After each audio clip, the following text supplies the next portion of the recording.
Welcome back to the program. Time now for Media Week, and as is always the case, joining me at the desk, editor and publisher of Mediaweek, James Manning. It's a big week for media, just domestically and internationally. James, might start internationally, and the biggest deal, would you say, in entertainment history?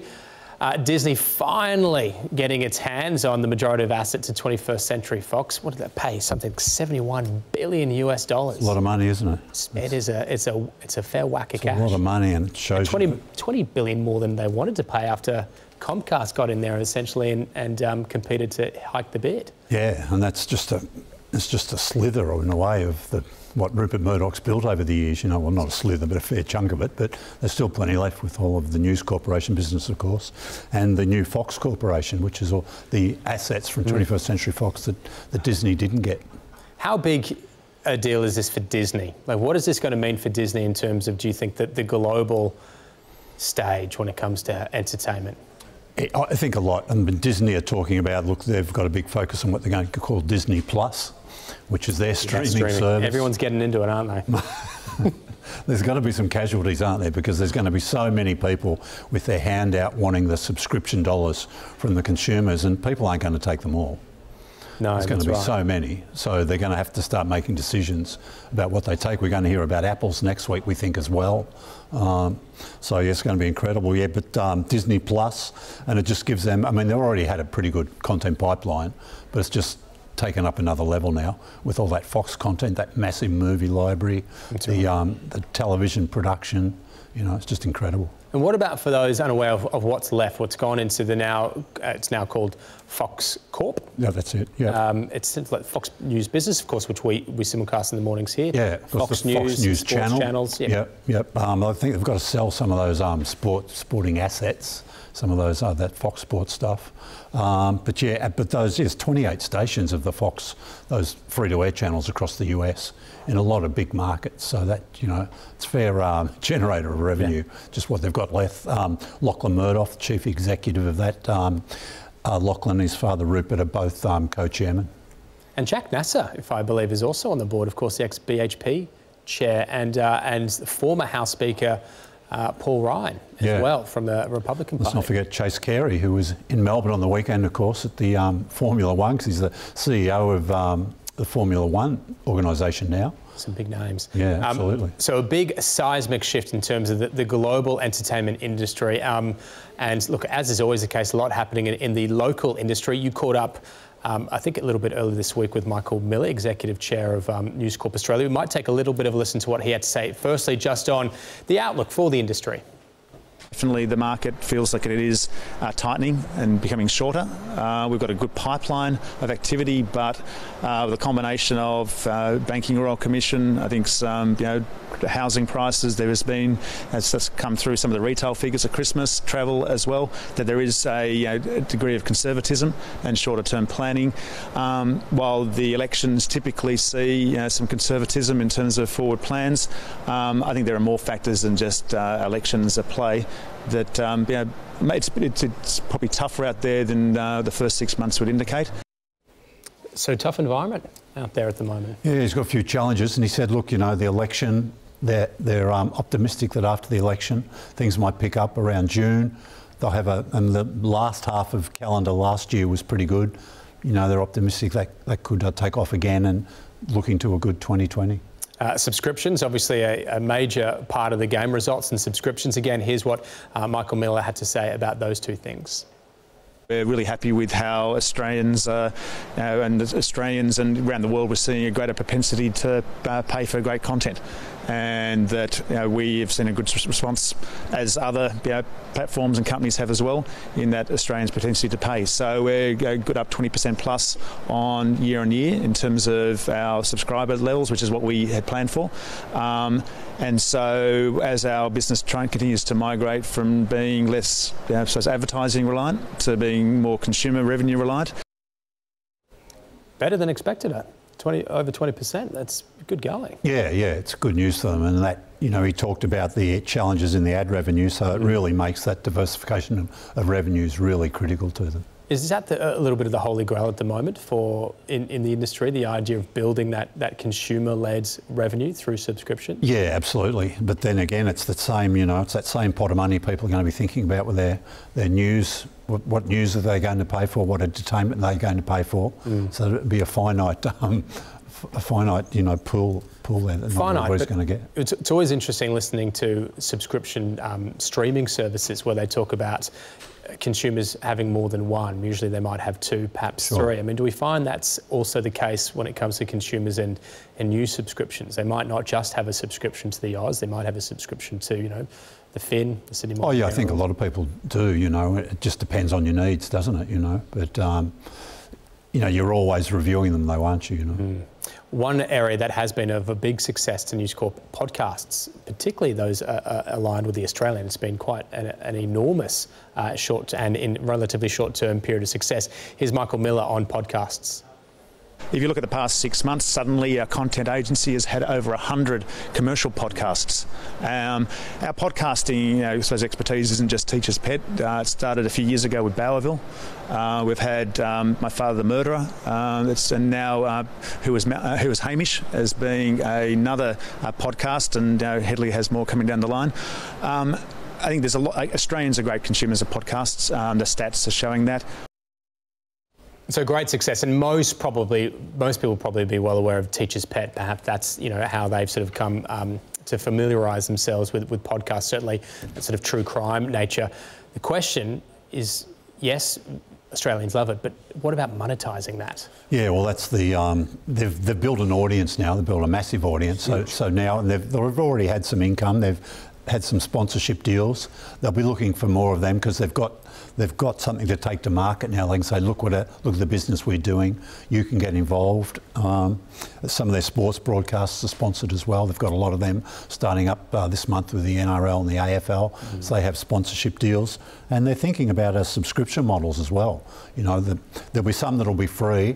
Some that'll be free if you're a subscriber to one of the news products, and then I think they're even thinking about just separate podcast subscription platform, perhaps. All right, well, this week News Corp Australia started its annual showcase events, Come Together. That's where James spoke to Michael Miller. This year, the publishing group has revealed 24 initiatives for advertisers to make a better use of the large audiences the company reaches daily and weekly.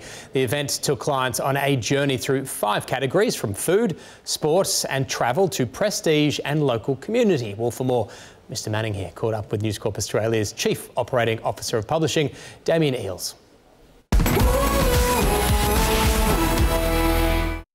Damien, tell us a little bit about Come Together 2019. I remember pretty vividly some of your earlier trips. We're setting up inside looks a bit like an aircraft arrivals or departures. So what are you up to? Yeah, well, you would think it is actually, and our theme this year is journeys, and we've evolved a lot over the last few years in terms of how we demonstrate to our clients the best of News Corp, and we thought what better way to do that than through describing a lot of the journeys that our customers, our audience, go on every day. It's the same journey that our clients are trying to target to better inform their customer as to what their product and service can do. So we thought, why not use an arrivals and departures lounge to kick off 5 separate journeys that we're taking our clients through over the next few days.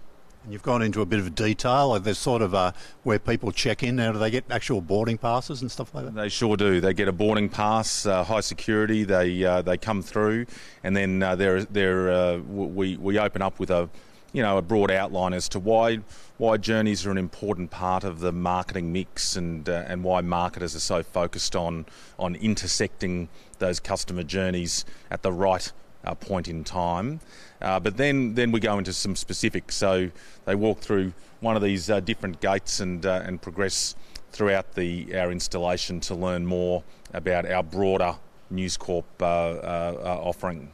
Now, this is sort of your upfront, isn't it? But it's not strictly like, say, a television upfront where they're the buyers, the potential customers are hearing about the exact year ahead. This is a bit longer term. Well, it is. I mean, look, we show a combination of things here. We show First and foremost, we show that we're a whole lot more than media, and we're certainly a lot more than the traditional products that we once sold. So we're very proud of our print heritage, and print still makes up a really significant component of our overall product offering, but we're so much more than that.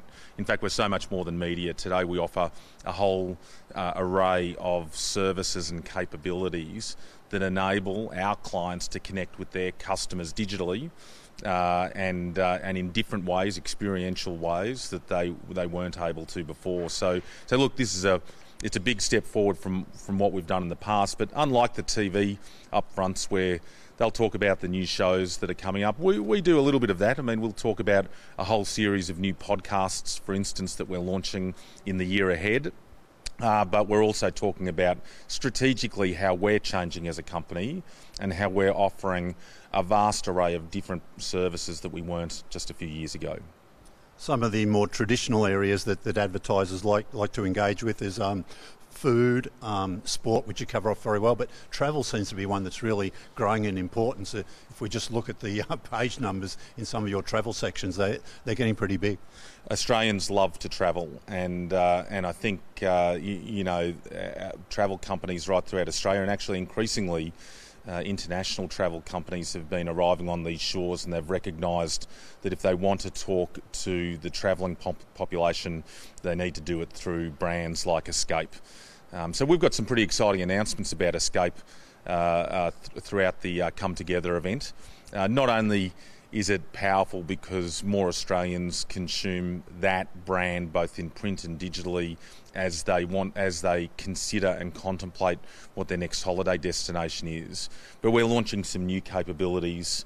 For instance, we're launching the Escape Marketplace, which will enable our clients to sell directly to our readers their next holiday, and better still, our clients will only pay for that advertising if we actually sell a holiday, and we're that confident that we will. We think it'll be a terrific new service. It must be driving a lot of people to your products, I guess, the travel. Talk to us a little bit about now local community too. Is always you engage with the local community. I guess you talk about the level of trust that the audience has with your brand. We serve local communities from a journalism point of view better than any other media organisation in the country, and we think fundamentally at our core the importance of journalism to service those communities is essential. And so, today we will demonstrate to our clients that in a lot of these communities, we are the only newsroom, we are the only company providing local journalism, and in addition, between 70% and 90% of those communities are reading either our newspaper or our digital assets to learn what's happening in that community. We've got more journalists in a lot of towns throughout Australia, more than even the ABC. We provide our clients the opportunity to engage locally. No other media organisation can do that. And I think do you call it influencing, which is, I guess, some of your luxury brands? Oh, well, it's a combination of our luxury brands where we do have an amazing capability to influence what the next trend is. But it goes beyond that. And, one of the case studies that we're going to profile in our influencer category this year is that of the work that we've done with the Heart Foundation. The Heart Foundation came to us about 9 months ago now and gave us a really interesting brief. They said we need to save 9,100 lives in the next 5 years, and if we're going to do that, then we need to influence both government and the community to get their heart health checks done. We're pretty proud of what we've done so far, but in conjunction with the Heart Foundation and in conjunction with the support of politicians on both sides, we have now ensured that heart health checks will be a Medicare-funded item from April of this year, according to Professor John Kelly, who's the CEO of the Heart Foundation. He tells me that categorically that's going to lead to lives being saved. Yeah, I think anybody who sort of engages with any of your brands would certainly remember that that was it a week or a couple of weeks when that was launched. Yeah. It was very impactful. Yeah. A combination, I guess, of both the print and the digital. Yeah. Do you get many people come into you with briefs just for digital though, and they think, look, print, we're over it, there's no room for that? Actually, to be honest, I think where we do best, and I think where marketers do best, is where they come to us with a brief that really articulates a problem that they need to solve. I think the best marketers have already done a lot of thinking about where on the purchase funnel they have a problem or an opportunity to solve, where they can be more efficient in their marketing spend, or where they can move customers through that purchase funnel in greater quantities. They can improve their conversion rate. I think with that kind of a brief, most companies are now really media agnostic. They want to solve that problem. They want to improve that conversion rate through their purchase funnel, and our job as their marketing and media partner is to ensure that we bring to table the best combination of media and capabilities, but most importantly that we stitch them together in a really coherent way that makes sense to that ultimate audience, and therefore is most effective at converting the customer through the purchase funnel. Damien, how will you judge the success of this year's Come Together? I mean, is it all about revenue and the bottom line? Well, revenue's got a lot to do with it, but ultimately we don't generate revenue unless our customers do well, our clients do well. So, I often say, our team often says, nobody buys twice what doesn't work once. So what success looks like for me is that we get more briefs put in front of us because people have a changed perception as to what News Corporation offers as an organisation. When we get those briefs, that we convert them. Because we're the best idea in town, we've got the best capabilities to solve that client's problem, but most importantly that campaign or that program actually works. I think that's success for me. If more of our clients can see that what we have to offer will help them solve their marketing problems, I think that we stand a much better chance of being an extension of their marketing department, not just a media commodity that they might buy. I wonder if I could just finish on now in your role as Chief Operating Officer. I mean, your big revenue streams, I guess, are the advertising and your partnerships with clients, but also your customer revenues from your subscriptions. So that falls under you for your publishing business. How's that going, and any new strategies this year that you're rolling out there? No, it's going exceptionally well, actually. In fact, as an organisation, we have now quite consistently replaced any dollars of print decline with digital revenue growth. Now, that's not to say that people have stopped reading newspapers. In fact, we still sell well over 1 million newspapers every single day in Australia. Over 3 million Australians read those newspapers. But we are increasingly selling now digital subscriptions. They're growing at well over 20% year on year. They'll continue to grow. The propensity of Australians who are willing to pay for trusted news media content has more than doubled in the last 2 years. That's important for us because in a world full of fake news and foul news in many instances, customers are more reliant on trusted brands. So that's playing in our favour. I think that there's a real renaissance of news media as a trusted marketing channel, and I think consumer revenue is always going to be a core component of our value proposition. We have more customers between print and digital. We have more customers paying more money for more of our content than ever before. All right, look, it's been great getting inside here into this departure lounge here, or arrivals. I'm not sure which one it is. It's probably departure, isn't it? Departure right now, but I hope you enjoy your journey today. Okay, I'll go and find my boarding pass and get on with it. Thank you. Very good. Thank you. Damien Eales there, the CEO of Publishing for News Corp Australia. Did you enjoy the journey, James? Yeah, it wasn't bad. They had five little part segments of the journey. So of each of their sort of food, travel, prestige, local.